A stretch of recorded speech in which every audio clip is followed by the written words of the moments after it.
So Claire, do you want to start off with explaining what your role is and your role in Brighter Kinder Futures? Okay, so I am the Brighter Kinder Futures Coordinator, which means all referrals that come through on our processes, I do the balance and checks, triage them, see if they're acceptable, and then progress that towards a plan for the family. So whether that's care and dads healing together, adults healing together, children, or even just one in isolation. I will then allocate that to a facilitator who's trained in one of the three, so either care and dads healing together or healing together children. I coordinate the groups for care and dads, which currently there are 4 running across the city. I complete all the one-to-ones with care and dads. Um, the facilitators who are trained in the healing together aspects, they go out and do that part of the work. I also do it myself. So yeah, admin, keeping things on track. We've got a twin track everything. Attend DA board meetings, Marek, Operation Encompass. So it's busy, let's say. Yeah. And what was the need for Brighter Kinder Futures? Why has it been set up? Okay, so for years now, throughout working in children's social care, one thing I've been saying for a long time is we don't have a whole family response to domestic abuse. What we tend to do is send dad on a course, send mum on a course, and everything else gets lost in the middle. So what we needed was a real joined up approach to that response so that we could not only stop the cycle, but then eventually break it. Because the majority of referrals that come in either through the front door into social care are re-referrals, and there's domestic abuse inside every one of them, whether that's situational couples, whether it's toxic masculinity, intergenerational abuse, it's all there and it just runs right through. So it was, how do we do that? Which was the biggest question initially. What is out there that we could train facilitators in to be able to stop this wheel, pause it, and eventually break it? Um, so obviously the Care and Dads programme has been used in Sefton before. Not with great success. This time we're seeing a huge impact from the care and dads, and with the healing together running alongside it for victim survivors and the children for victim survivors, we're seeing that real change within families. So families are stepping down from child protection to sin, looking to close. Families are coming down from the PLO process and in the legal arena all the way down. We're seeing dads who are able to re-engage with the families because they're completing this CBT model, and mums who are able to support the children better and have that clearer understanding to the child's response to the trauma. So yeah, it was to help families that we support, that we are here to offer the service to, um, but in a more trauma attuned way, and to be able to work alongside them in that trauma attuned way as opposed to doing to. Mm. And can you give us an idea in terms of who does it support? What type of families is it that you're supporting? Okay, so currently at the moment we accept referrals from right across children's social care, irrespective of their status. So they can be CP, child in need, targeted family support, early help, working with the youth justice system. They could have a MySpace, which is CSE involved. Community referrals, we've had quite a few through from the NHS, and that's following attending all team meetings, getting us out there so people were aware. Um, so literally what we're trying to create is that there's no wrong door to go through.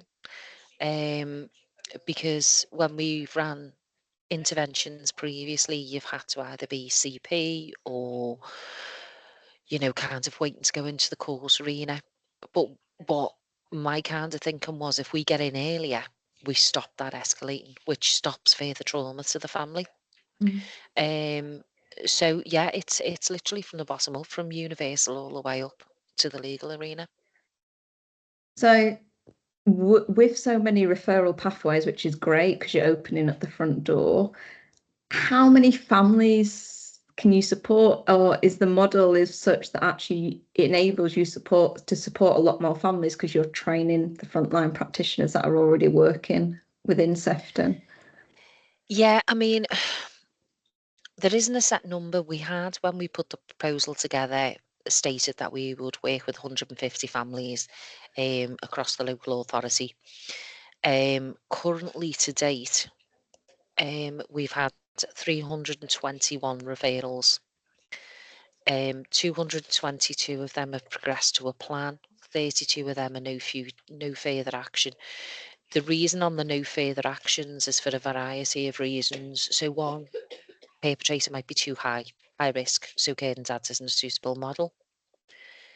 On Healing Together Adults or the children, what we do is every Monday morning I meet with the IVA manager and the SWACA manager, and we see if they're already open and allocated to a worker. If the victim survivor is, then we stall our inclusion with the family on support as the Healing Together bit. The reason for that is we just don't want to overwhelm survivors. And if we're going in with 17,000 agencies, people just aren't going to get it. It's a barrier straight away, isn't it? We know this. So if the children are receiving support from anywhere else or mummies, we hold back. The beauty about it is we've got a 17-week block with dad to then pick that work up if it's needed. Having SWACA workers trained in both programs is ideal, because then if they feel the piece of work, which is normally recovery toolkit, isn't working, then we are that other alternative. So for a lot of victims, they'll say, I don't want to work with SWACA because it's such a well-known name. Don't want to work with SWACA. I don't need an investor. We can then go in and do that work. And sometimes what we're finding is once we've gone in and done that trauma attuned work with them, they're then ready to move on for SWACA or IFA. So that's working really, really well because we have got that time period. It's such a big time when you think about it, 17 weeks. So yeah. And for those that might not know, what does SWACA mean? What's the abbreviation? Sefton Women and Children's Aid. Right, okay. So that's incredible, the amount of families that you've already reached. When did the programme start and how long is it going for? Okay, so we received the funds in the end of August. So the beginning of September, I came into post. And when I came into post, there was nothing in place. We had no procedures to follow, no pathway for referral, nobody to train, all of those things. So we actually went live on the 11th of November. The funding is there until September of this year. Okay. And who was it funded by? So Merseyside Violence Reduction Partnership and Police Crime Commissioners. Okay. And your role, what I think is really important to highlight, is that's just to coordinate and that having that central point of contact Yeah, to pull everything together. And I think that's really central part of this project, because often projects can start, but nobody's taken a lead or yeah, ownership of that. So I think your part in this is really central as well. yeah. I mean, it's it's a lot more admin than I thought it would be. That's all I can say to you. Because the way our systems work is that when a referral comes in, it then can't be allocated to a facilitator because it actually sits with the allocated social worker or the allocated support work, early help worker on their system. So everything has to be twin tracked. So the admin on it, you can imagine, is phenomenal. And then we build in reviews, especially in relation to the dance after that when we hit to that 9-10 week status, we build in a review with the referrer to say, look, what impact are you seeing? What evidence are you having? What is really, really good, which is something that's kind of changed in practice, is when I'm attending strategy meetings, we don't attend CP reviews or SIN reviews because we just haven't got the time. And if you can imagine, I must get about 50 requests a week and I would just spend my week in meetings otherwise. So we don't attend them, but everything is recorded on the system, so everybody can see exactly where it's up to, and it's broken down. It's either care and dads, healing together adults, healing together children. So you can literally at a scan be able to see what's happening. What we're seeing is that information's being built into plans now, which is Mm. really, really good. And that's a really good change, because normally referrals are made and done and it's dropped there. What we're seeing is that follow on through. And I think that's because having the coordinator in post, I'm chasing that. Right, this review's due. Can you give me a little bit of feedback? What's happening? What are you seeing? I got an email yesterday, just for example, off a social worker about a dad. He shared he's found the sessions helpful and insightful. The family themselves are doing really well. There's been no reported incidents since the work began that have left them feeling frightened. So far, it's clear that the sessions have been beneficial for the family as a whole for insight and behaviour. And there's been no incidents of concern so far. Since Dad's kind of started the work and he's gone halfway through, the behaviour change that's been seen within, the family time, and from, statutory visits. Mum at the initial start didn't want to engage. She's now saying she wants to. So again, that's the beauty of having the 17 weeks as a Mm. window. It's not kind of it's closed. If mum refuses at the beginning, the way I'll kind of record that in my analysis is, mum's not ready currently to begin this work. She's not ready to step into that process yet. But they can be re-referred in once our parts end, because the way I've set the referral up is you can tick all three services or you can just tick one. What we're striving for is all three. But like I've said, if the victim's open to another domestic abuse service, we then wouldn't pick it up, because otherwise we are just overwhelming. And the same Mm. for the children.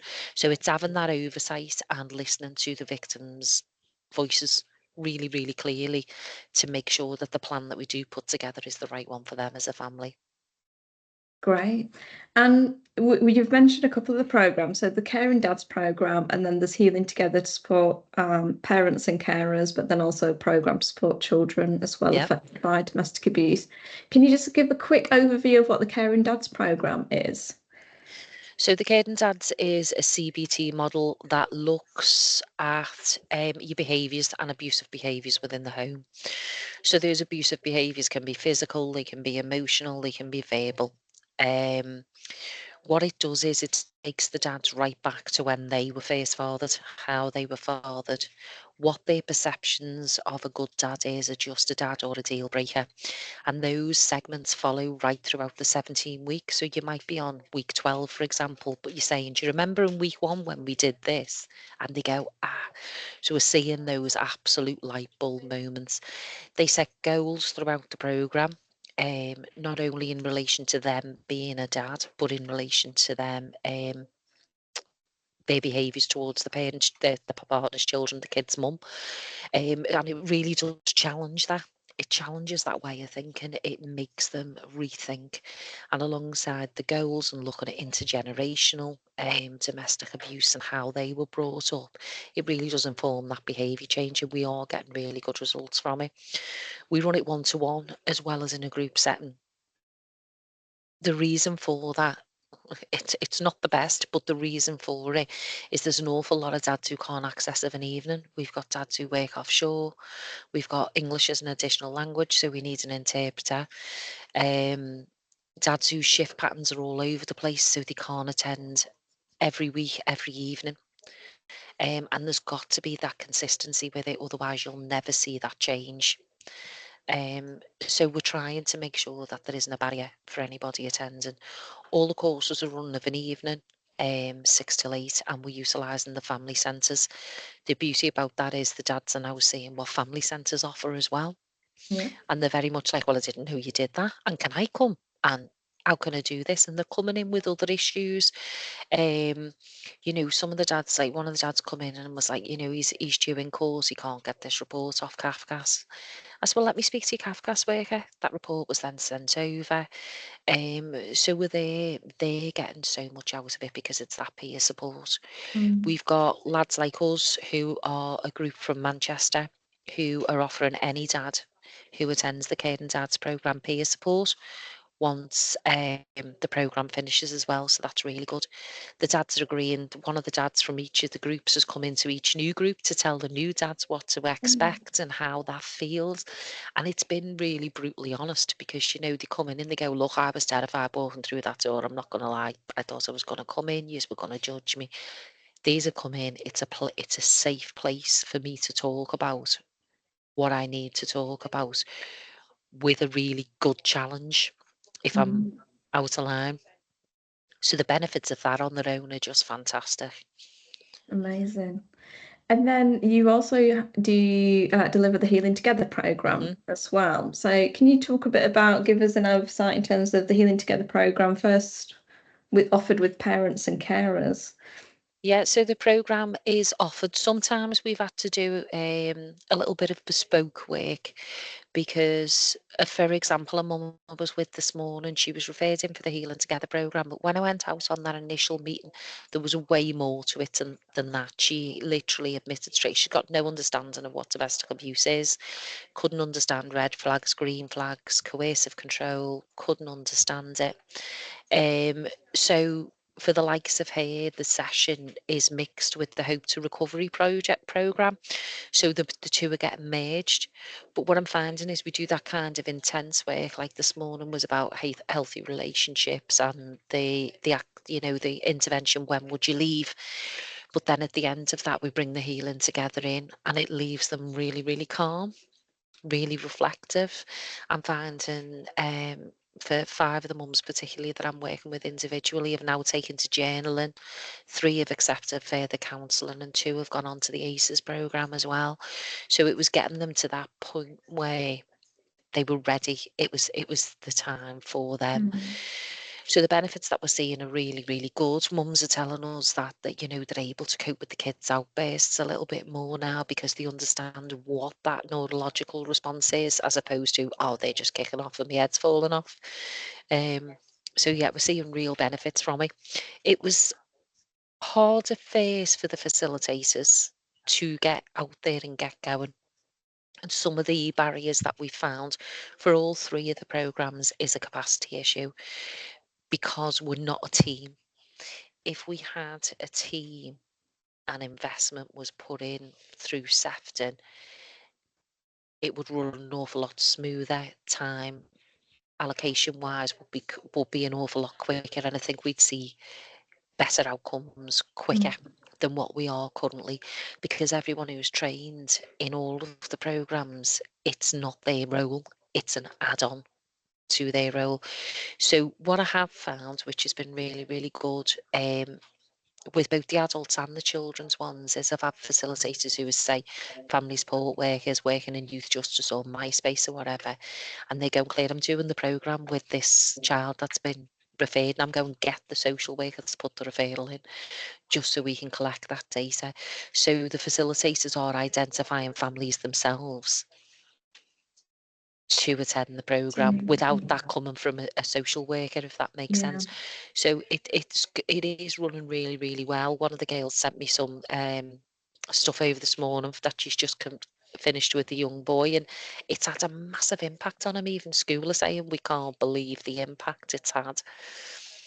And that young boy's completed the Healing Together program. Yeah, it was the anxiety one he needed, Right. and it's really, really reduced that. We're seeing better concentration in school, fewer outbursts. He's able to verbalise now.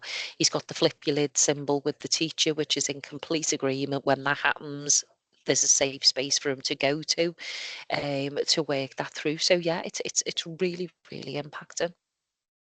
And what about the impact on the facilitators that have been trained? Have you noticed changes in their just day-to-day practice, that they're implementing the practices from the programs into every aspect of their work? Yeah, what I have noticed is when we kind of all come together, we had a huge training event last week and a lot of the facilitators were on it. And when we have conversations now, or when they kind of approach that direct work or whatever they've been asked to do by the allocated social worker, they're coming from that trauma attuned place, which is brilliant because as a borough, a borough and authority was striving to be more trauma attuned. The problem with that is you go on a 1-day afternoon to do all of this and then you're back straight into your normal everyday job, and we tend to lose it because you're not using it. Whereas with this, because they're using it, because they're getting allocated cases to go out and use it with, it's keeping it at the forefront of the mind. So your thinking does change, and your practice then does. Right.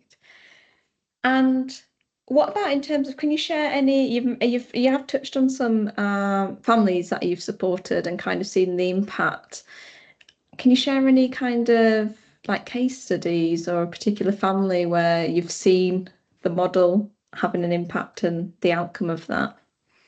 We've got one family at the moment. A mum completed Healing Together Adults. Dad was put onto Care and Dad's programme. The children were being supported via Venus, so they weren't offered the programme at the moment. Dad's on week 10. At that point, Dad had been removed from the family home. Mum was really struggling with the children, being able to deal with their responses and her own responses in a calm way. What we've seen is that there's been no further outbursts in the home. Mum is able to take on board the challenges that the intervention is bringing to the front with the children in a very calm way, because she said the other week, she said, that's the trauma. That's the trauma, isn't it? And I was like, yeah, you've got it. You've got it. You're absolutely rolling with this. Dad, as a result of attending the programme and the feedback and the work that's been done with Mum, was allowed to spend Christmas Day in the family home, supervised by Grandma, and that wasn't even an option 2 months earlier. So that is having a huge, a massive change. But Dad, since starting the Care and Dad's programme and Mum completing the Healing Together, they're conversing in a much healthier way. That toxicity is gone. And they're able to now navigate pick-up and drop-offs without any need for outside intervention. Dad's also engaged with CGL and has now been abstinent for 5 weeks, which is fantastic because there was a serious issue with that, and he just wasn't at the point where he was ready to engage. But a conversation at Care and Dad's made him think, I need to do this. I need to stop this. And Mum's engaged with CGL as well. So as a result of both of the programs, this family is the change is unmeasurable, isn't it? Yeah. And what's CGL? So it's Change, Grow, Live. So Right. it's for alcohol and substance misuse. Okay. So wow, so the impact on the whole family and of course on the children as well of how that will transpire and also have an impact on children's education, Yep, the family home environment, feeling quite calmer, absolutely. particularly if mum's calmer as well and able to see it's a trauma response, Yeah, and she's able to be that provide co-regulation with her children again. Yeah, yeah. Yeah, and she amazing. still has the times when things get Mm. overwhelming, but she's utilising the skills that she's got. She's entered into a counselling service as well because there was an awful lot. There was bereavement and everything there, which all impacted on the situation. And she's now receiving bereavement counselling as well, which is the only way is up, isn't it? Yeah. So what's next then Good for question. you?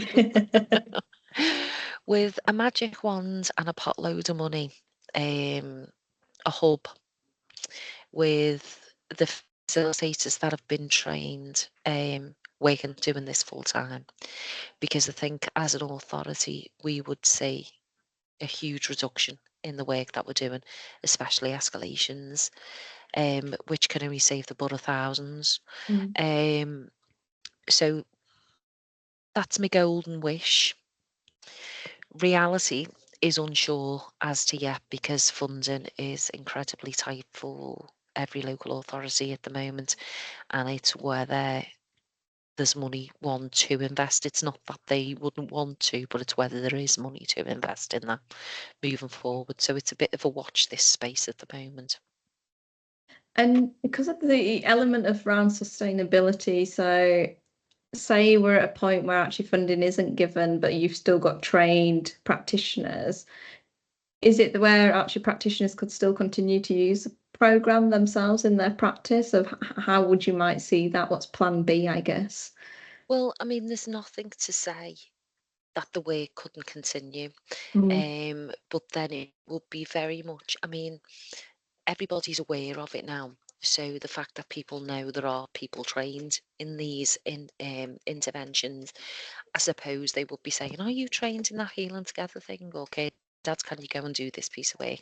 So yes, it would still be there, but it wouldn't be as present as it is at the moment. And what's your experience of delivering the Healing Together programs, Claire? So if somebody's new as a facilitator, unsure about actually what's it like, can you talk about your experience of going through the training and then actually getting the resources and delivering it Yeah. with children and parents? Going through the training, I felt personally, coming from this background, that I kind of left thinking, how is this going to work? How on earth am I going to engage my families in this? Some of the facilitators absolutely love it, and what they love the most is that it's scripted. It's very, very easy to follow. It's very, very easy to organise. And once you've kind of got your pack together, that rolls and rolls and rolls. We've bought fidget toys, things like that, all of this to help them complete that. So some people like that. Other people, particularly when we're getting requests in where it's not just specifically for the healing together, there needs to be something else alongside it. But mum, say, example, won't engage with those other domestic abuse services. It works really well. It's really, really flexible, is what I've found. The survivor, the victim can lead on it, which is one of the elements I really like. It's at their pace. It's not overbearing on them in any way, but it fits really nicely with any other work that you're completing at the time. So I think there was initial reservations, and for anybody running anything new, you kind of go out with that in trepidation. How's this going to work? But I think once you've done your first session, and all the facilitators have said the same, that once they've done it once, they've then kind of reflected on that session and gone, "Oh, I'm going to mix that up next time. Okay, I'm not going to be as scripted. Maybe I'm going to let the young person or the child lead." So I like the fact that it is very easy to adapt to suit each individual's needs. So it's a case of, if I had a new facilitator, I'd be saying, hang in there. It makes sense. A couple of us ran the program with each other before we went out to families, to kind of get a feel of it. And we had an absolute scream doing it. It was really, really funny. But it was great because then we were ready and practically prepared as well, I suppose. Great. And if you had 3 words to describe the Healing Together program to your peers, what would they be? Innovative, transforming, and motivational.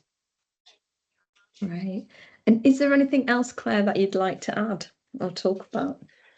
I just hope it carries on. I think we've seen the need. We've got lots of other needs that we still need to address within the area of domestic abuse, but we've made a step in the right direction, and I hope it doesn't stop due to lack of funding.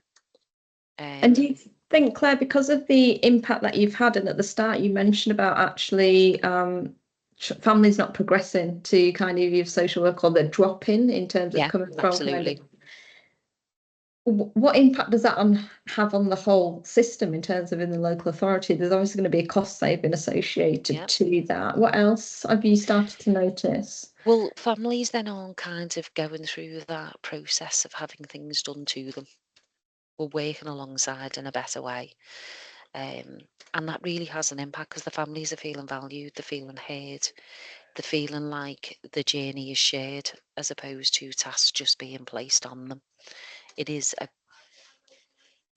a more, you get better results from it, I think. And that's what I'm seeing. I'm seeing real changes within these families, which hopefully in 6 months' time we'll be able to say, we have families who've been referred, say, and then they go through the whole process, come all the way down and go out, and we should start seeing that impact. It might be in 12 months' time, but it'd be interesting to run a dip sample and see the families that have engaged, have they then been re-referred in a 12-month period? And that can only be a positive. And how are you measuring the impact? Are you capturing, what type of data are you capturing to measure impact? So within the referral form, all of the outcomes are ticked within those boxes, and we measure through what we have Power BI, which is our data system, which captures all of that for us. We have obviously the pre and post questionnaires, we have midpoint reviews, and then we will be completing some case studies formally as well once the whole family, because what we want to be mindful of is we are promoting that whole family response. So we want to see that impact on whole family. And although some might just be for healing together for the adults or the children because it's historic, we will capture that as well, but we want to really focus on that whole family approach so that there'll be lots, we are capturing data all the time on it. And the families that are giving us that really willingly, we'll even do, on your goodbye visit, for example, could you summarize, in 3 words? That's my classic one. In 3 words, how would you say it was? So we can share that with other mums, Yeah, great. Thank you so much, Claire. It's No problem. amazing to hear how you've put this together and also operationalized it as well, coming into it of kind of as somebody's idea and project and everything come in, but you've actually put it into practice. And with your team actually start to see the impact as well quite quickly. So that's really remarkable as well. And I really do hope that helps other local authorities, other services to thinking about a whole family approach and how that victim oversight work with Safe Parent and with the children as well is also included, because often children can be forgotten victims. Absolutely. But that's not the case here. It's not, no. Perfect. Thank you, Claire. All right, lovely. I will speak to you soon. I'm just going to stop the recording. Just bear with me a second.